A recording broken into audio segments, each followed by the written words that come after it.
Hello and welcome. In this video, I want to share with you how to do web scraping. And for the people who doesn't know what is web scraping, it's basically collecting data from website on the internet in an automated way. And this skill is useful for any data analysis or data science, especially in the current era of AI. I'm not gonna show you only how it's done, but I'm gonna share with you how you can find the data that you are looking for. Actually, you can make money from this skill. I see it a lot on demand on Upwork for people asking about data for certain website, and you can learn how to do the skill and go for it. We usually do web scraping for either data analysis or showing this data or saving this data in a different format. Like here, as you can see, there is a CSV and JSON. We are going to do this both or SQL or save it basically in a database. And anyone can learn this if you have Visual Studio Code and a basic knowledge of Python and a decent PC that he can use. There is two ways that you can do web scraping, either using JavaScript or Python. For JavaScript, there is one big library called Puppeteer. It's very famous and it's very powerful, but we are not gonna use it for this video. Maybe if this video take off, I will make a video about Puppeteer. We are using in this video Beautiful Soup. Basically, it's one of the oldest and one of the best libraries for Python when you're working with web scraping projects. And there is also Selenium. It's one of the coolest also Python library that allow you basically do automated web scraping. But for this video, we are going to stick with Beautiful Soup and the basic stuff so you can have an idea how web scraping is done. Why collecting data from the web and web scraping is very important in the AI era. Every single model that we have right now have collected data from the web and trained on it. Even OpenAI did this. 60% of the data in GPT-3 is collected from open website that you can go in, read data, and collect this data, and you train model on it. There is a certain information going around about it. Here I found this one on Reddit. To be honest, web scraping is very important because you can collect a lot of data for free. I am currently have Python 3.12 on my machine. Please set up your Python and let's start with our coding. Right, in any empty folder that you have in your machine, just go in and open Visual Studio Code. We have an empty right now project. We're gonna start with creating a Python environment so we can download the libraries that we're going to work with. I call mine web scraping, hit enter. Right now it's created over here, script. If you're using Windows, all you have to do is go inside the environment that you created and open active.bat, and this will activate the environment that you will have. And like this, we activated our own environment. So right now we can start install what we need. After creating the environment and activating it, go to inside the terminal and write pipe install request and Beautiful Soup 4. This the main stuff that we need to install inside our environment and we're going to use. So hit enter, because I already installed it. Tell me requirement already satisfied, but in your case it will download. After that, import request that will basically request the HTML from the page and Beautiful Soup at BS4. And of course JSON, because if you want to extract this data to JSON, we need JSON and time. This will be later. I'm going to show you why we're using time, and CSV for creating the CSV file that we want. So about the website, it's basically a simple website. BBC Good Food, BBC Good Food for me. It's open, like some of the website that we can scrub is the open website. What I mean with the open website is basically doesn't have a protection against web scraping or web crawling. It means, like for example, if you want to collect data from LinkedIn, you have to log to LinkedIn before you collect any web data. And it's not that easy, honestly, using a closed website. So open website that you should go for. Another good example is Science Daily. You can come here and check a new news every single day about science, and you can crawl this as a practice. And what we are doing right now in web scrolling is collecting content from the web. And be careful from where are you collecting this data. Some website, for example, that if it made you pay money to see the content or made you basically register an account and verify, this is considered closed content. So please be careful when you scrubbing it, because this is considered content theft and it's not good. It might get you in trouble. So be careful from where are you getting your data. Some websites have web crawling anti-policy or protection.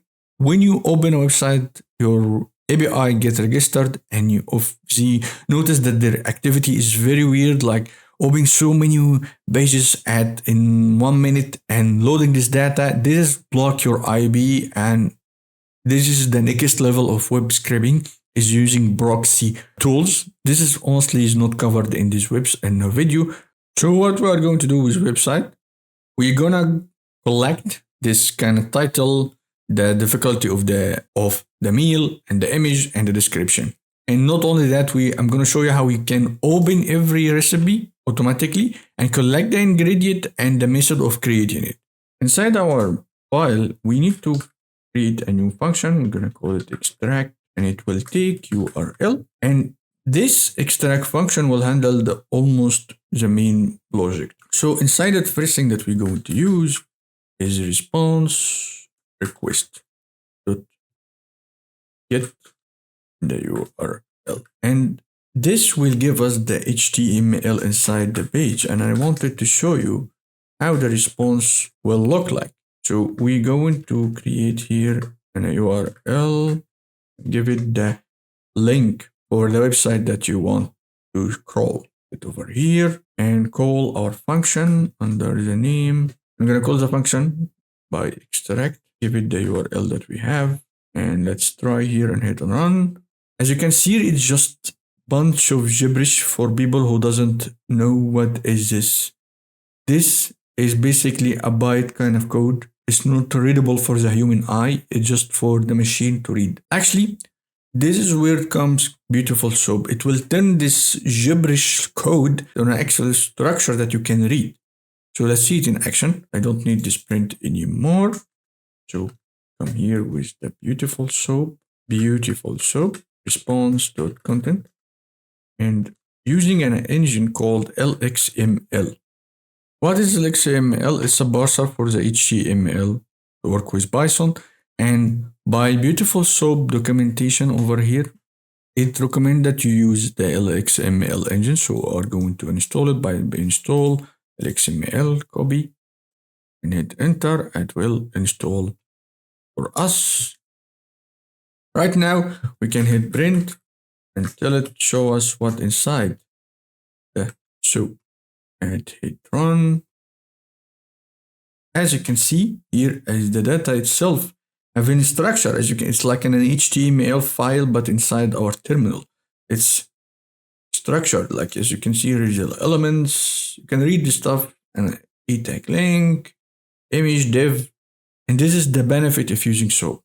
SOAP gives you an access to HTML as a structured data that we can inside it, and that we can find stuff inside it and filter.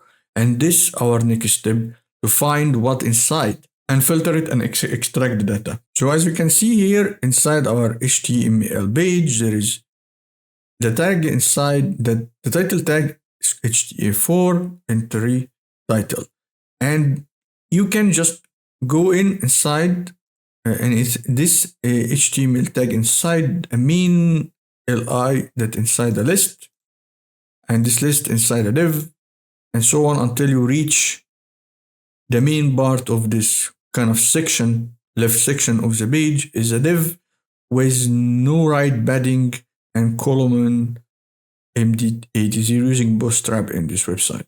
So how we can access this specific div? I don't want the rest of the page. I just want this left part that have the column MD no right padding. This is actually very easy using SOAP. So I'm gonna show you how. I'm gonna go back here to our code. Let's hit delete this print. I don't need it anymore. And all we have to do is write something like recipe or whatever what you name it. SOAP will give us functions. One of these functions called find. There is the main one, find and find all. Inside find that we give it a tag that we want, like for our case, we need to find a div, and this div have a class called, let's get it correctly from the main stuff, no right padding. Let's copy it. All right, and print the recipe. Hit run. Okay, as you can see, the tag itself, it changes. It's not that it's a change, because right now we access only this div. And inside this div, you can see there is different element that is in repeat. If you go up, you can see here, this is where the div start. Basically, let's have a header, div, and inside this div, give you a main. Inside this main, there is inside this main another. Here, what we need to access a list. Inside this list tag, there is li. So what I'm going to do is find all the list element tag using another method. I'm gonna change this recipe to recipes box. I'm gonna call this one as recipes instead. And how we're gonna do this is accessing the recipe box and call it function called find all. Find all can be treated the same thing. You give it an element and then a class or whatever tag that you want to basically specify to access. But in our case, we need to access the li tag only. And let's hit run again after we save, run. All right, as you can see here, there is the first part of the list. So if you write recipe and access the first part of the list by 0, basically it will give you this entry. Right now we have access to the articles bar that I want. So we need to find a way to get inside every title, get the image, the link, and description, and how difficult this article is. So what we are going to do is a for loop inside the recipe. We need gonna access every single recipe inside the recipe itself. And inside this recipe, there is another elements, like for example, the HTML, the H4 is that inside it a link and the title of the recipe itself. So I'm gonna access this first and I'm gonna store it inside an array. I'm gonna call it recipe data. You can call yours whatever what you want, but just gonna name it this right now. And this recipe data will be basically have a different kind of object or dictionary in Python, but I call it object because I am coming from the web. And I'm gonna call it recipe info. Inside the recipe info, we're gonna store every article or recipe information. For the first one, we're gonna call it title al or element, and inside it, we're gonna access the recipe. To find, we need just to find the first one. The first bit, the difference between find all and find gives you the only element that it find. The first one and it stop. But find all go to entire HTML, list all the elements that it find and come back to it as a list. So I just want to access the first thing that it find. It's HTA4 and it have a class of an entry. With that, I have the title element. And I want to check something. Sometimes the title can be wrong, but let's before we keep going, let's see the print title in our code. Trying to see if there is gonna be any bugs. Okay, as you can see, it gave me a bunch of none, and it gave me actually the tag only for title. This is what I wanted. It printed a list of title. So I'm gonna create a check here under the title to check if the title al is not none. If it's not none, we can continue by printing the stuff that we want. Let's run it again after save. Yeah, this is the clean stuff. Sometimes when you run to, when you extract data, you will find some element that is null or none, doesn't have a value. And this is how you handle it. Check that if the title is null or none. Right now we can start to store this stuff inside our object, and in the end of the for loop, we're gonna store that recipe info inside the recipe data. So the first thing that I want to access, I'm gonna give it the recipe title and the recipe link, recipe info. You're gonna put inside the title of the recipe. It'd be just title al. Should find the tag basically, and inside this tag there is text over here, and this text we can actually just type in text, and we just need to remove if there is some sort of spaces over here or here, it will be removed like this. This is how you can get a title. All right. And let's try to print right now the recipe info itself. That is done. Let's add the link. Actually, it's just the same thing, but this time is different. We're going to access recipe info, which is basically how you can create a key inside the dictionary by this way. I'm going to give it the link. And by the way, I'm going to use this link later to access the page and get all the description of, all the ingredient and the method of creating this recipe. So the link will be also titled al, find the a tag, and we can call method call get href, or use just list like this, call it href. And right now we have two things, the link or the recipe and the title. We are doing this for the entire articles that we have. Let's see what inside the recipe info right now. Here, as you can see, it's a bunch of dictionary, and it have title key, name of the recipe, and the name or the link is the link of the page itself. Powerful. It's just a few lines. We access the HTML page. We filter it by the main things and access the entire list. Then middle loop inside the entire list. This is how you can basically scrub the entire information. If you have multiple articles, you have to loop on the articles. And we get access to the title elements, and if title element is not none, we keep going with scribbing the data. We get access to title and link. Right now, we just need to get the image, difficulty, and the description of the entire recipe. And we can do this also using the element title. We're gonna call it, the second one, we're gonna call it difficulty.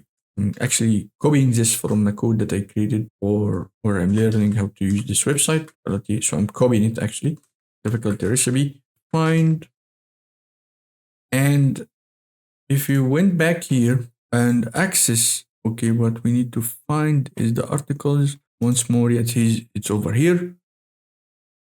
Paste row, li, and the group. Recipe difficulty, where is the class, and the div is the element. So we can delete div, and the class is recipe. We can actually assign the difficulty inside the dictionary with something new, recipe info, give it a new key, call it difficulty. The difficulty is equal to difficulty that we found. And just access the text and strip it also in case if there is any, in case if you find any spaces. Now we have difficulty in just the image and description. There's also easy description equal recipe.find. Okay, what the description inside? Let's see, rating. No, we don't need the rating. No, not this one. Yeah, it's inside a B element and inside the text. Okay, just a B, no classes. And we can also assign the recipe info and call it description. And we're gonna access the description that we have. Text also. Actually, I wrote the strip or here is wrong. Right now, we just need the image, and we will be done with the entire first page. Image. We can call it image el recipe. Find. Of course, it's an image and recipe info. Once more, to store the information that we have, we call it the image. And the image al is just, we're gonna access or basically write to get data crc. If you come here to Let's see it here. Is the image wrap. Data CRC is the CRC, by the way, or you can access the data CRC over here, or data source basically. Can I get or use the the href way? I basically run it like this.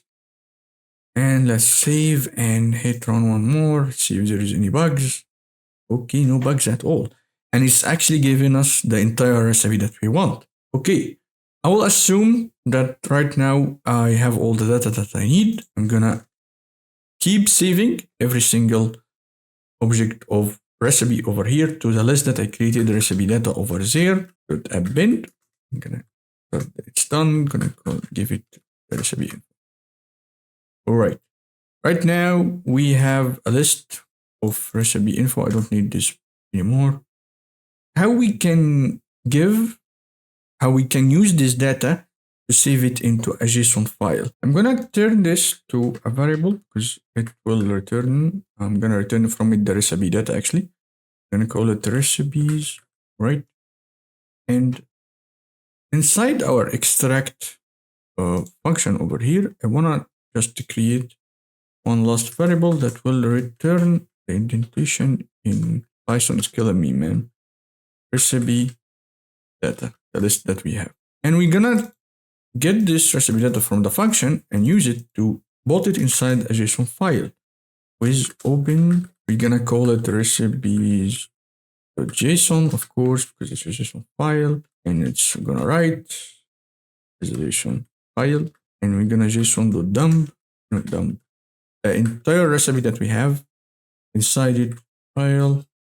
Indentation is 4. But it's done.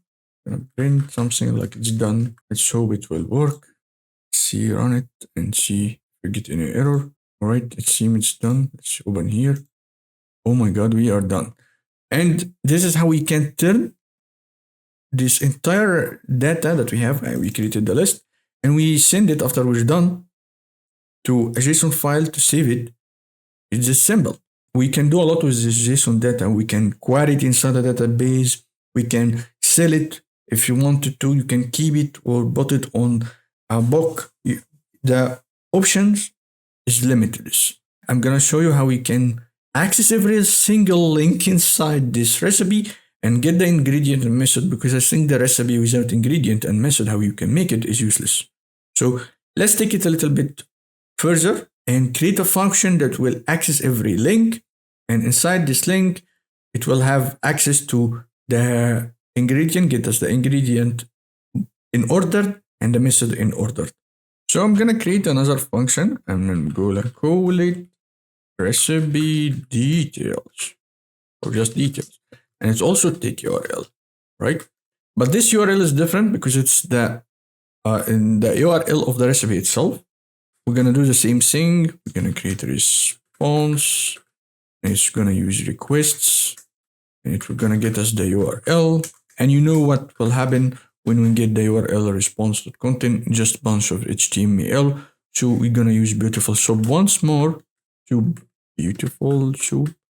And we're gonna pass the entire response.content to it. And we're gonna pass the Lxml as the parser or the engine of it.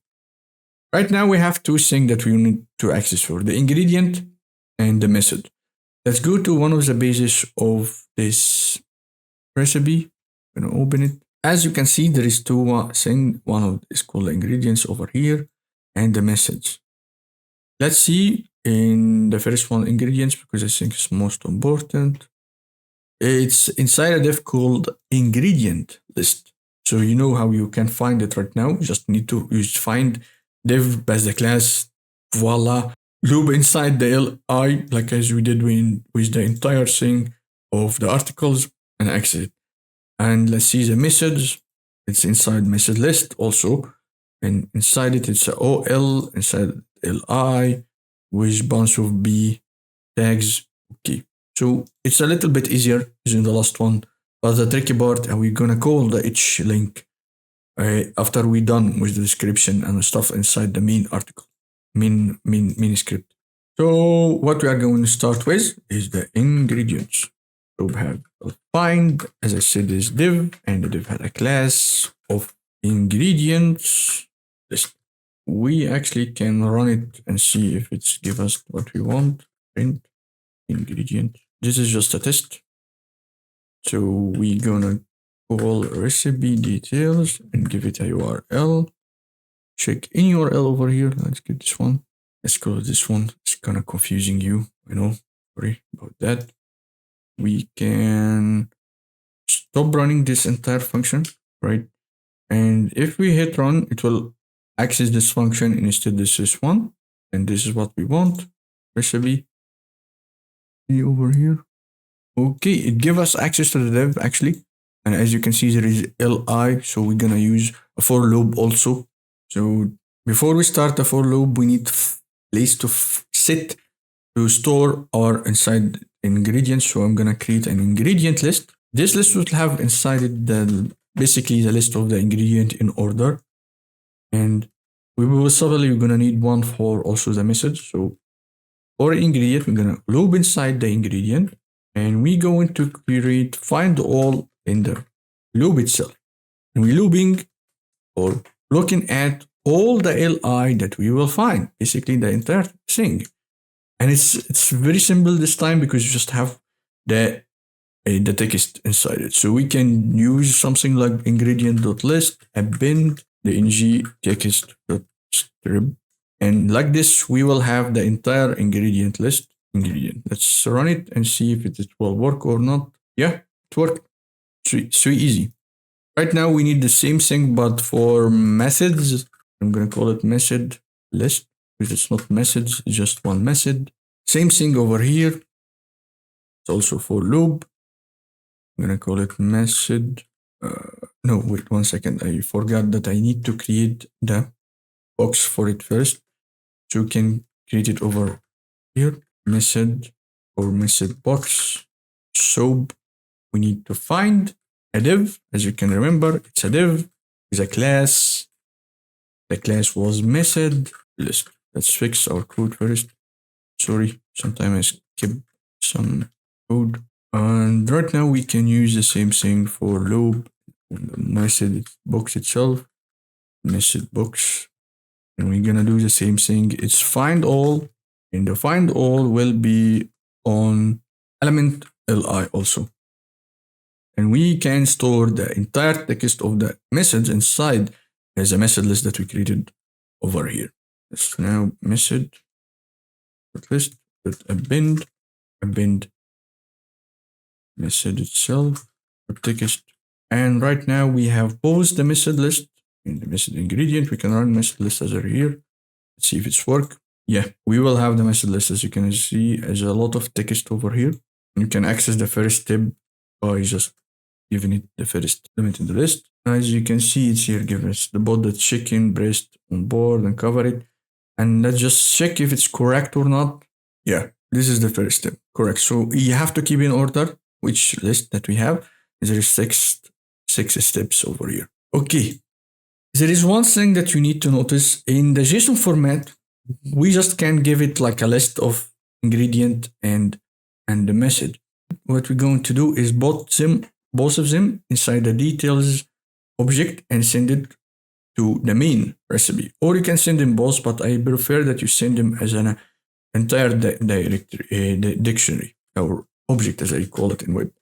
Details is gonna be basically the ingredients as a key, and we give it the ingredient list. And the same thing for method, we're gonna give it a method. We can call the method steps actually, it will work fine. And we're gonna bring details before we return it. Okay, let's close this one also. But as you can see, it's two different lists, one over here, and the other one is over here, but I can't see where is the method, but it doesn't matter, honestly, I know it's working.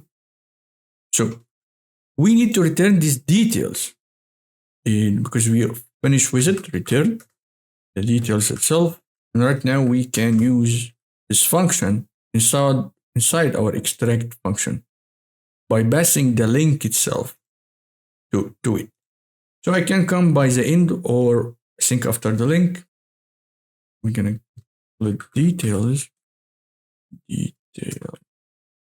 I can't write today and give it the entire logic here.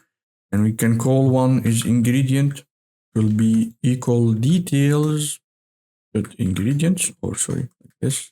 And the recipe info will be new method or steps equal to the details method. Let's see this, how it will work, but I'm gonna run it for the first time as it is. But later on, when you're working with like, let's see, 100 recipe, 200 recipe, like big number, you have to do something called delay calling or delay request by adding time dot sleeping the code itself for a certain amount of seconds. Let's say 30 seconds. Is 30 second is good, or 35, something in between, but we can do something like 15 for the sake of this tutorial. I'm gonna run it and tell you what will happen after I'm done. Of course, I'm gonna put it in JSON so we can see the entire thing working together, and delete this because this will ruin the code if you didn't, and see you after it's done. Hey, it's done. As you can see, it tell me here it's done. And when I want to open the recipe JSON file that I have, and I found the ingredient for each one. As you can see, ingredient is just a list, and the method itself is also a list. Difficulty, description, the image, and we can check if the recipe is correct of the ingredient by clicking on the link and see if the recipe and the method is correct. 1 tablespoon, let's check it out. 1 tablespoon, right, correct. The method heat the oil, right, heat the oil. So it's perfectly working right now. And we have the entire data inside the JSON file. So getting bulkier with time. And this is how we can basically scrub data. Intro level, honestly, it's a little bit more than the intro because I show you how you can access the page inside the page. But you can take it a little bit steps further. And if you like this video, just let me know by subscribing and hitting the like button and notification. And let me know if you want to make more projects like this or videos about this.